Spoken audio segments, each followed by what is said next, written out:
রহিম। সালাম আলাইকুম। সবাইকে ধানের শীষের শুভেচ্ছা।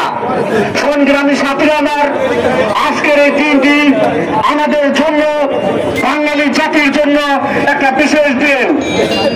এই দিন যদি না হতো তাহলে আজকেও আমরা স্বাধীনতা থেকে বঞ্চিত থাকতাম। স্বাধীনতার স্বাদ বাংলাদেশের মাটি থেকে উঠে গিয়েছিল। আজকে আমি সর্বপ্রথমে আবু সাইদের রুহের মাগফিরাত কামনা জানাচ্ছি।